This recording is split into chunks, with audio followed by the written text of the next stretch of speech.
milling, oyster sauce, black pepper, onion powder. Buo na yung onion powder. Garlic powder, onion mix, or pwede kong gumamit ng spring onion. Tapos halo-haloin lang siya. Okay. Lalagyan natin siya ng isang egg. And kamay yung haluin. Set aside.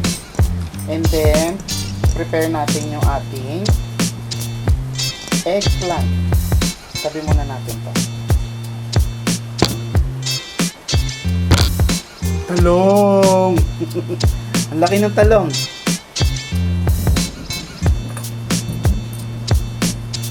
So, babalatan natin yung eggplant.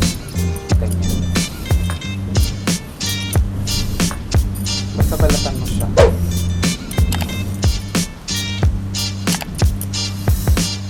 Kailangan prepare mo ito ng mabilisan kasi mangingitin yung talong.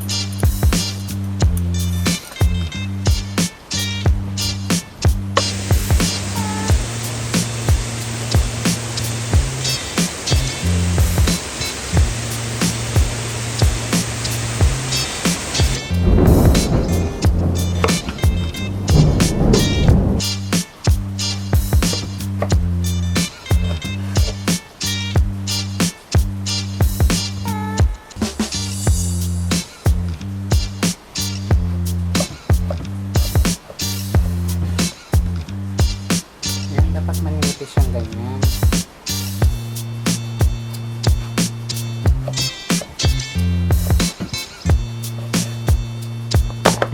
Yes, ito na yung ating talong. Ayan. Next, gagawin natin.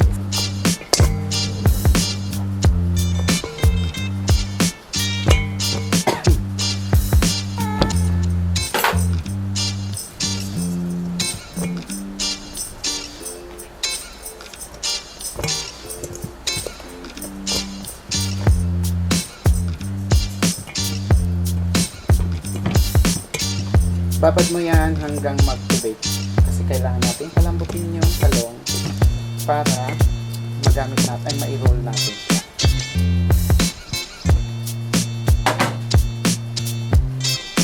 Ayan, tubig na siya, diba? Alisin natin yung tubig na yan kasi dahil yan ang maalat. So, hahanguin natin ito.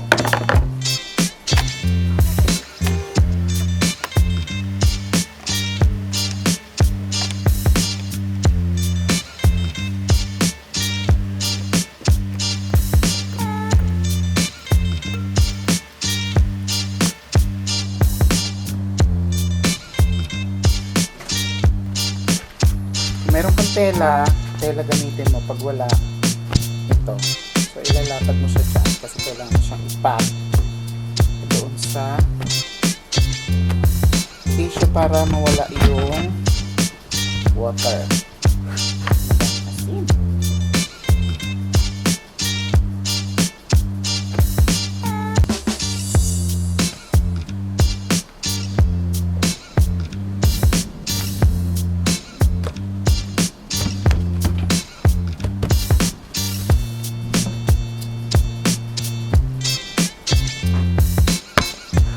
Yan, pwede na.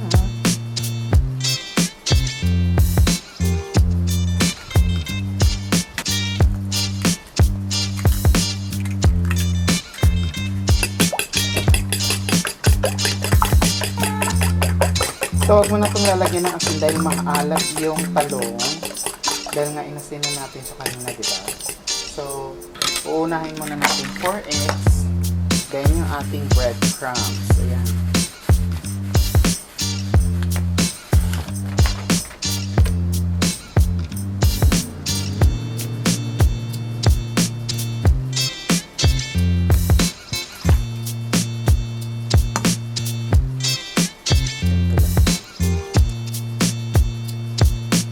Pwede huwag masyadong madami.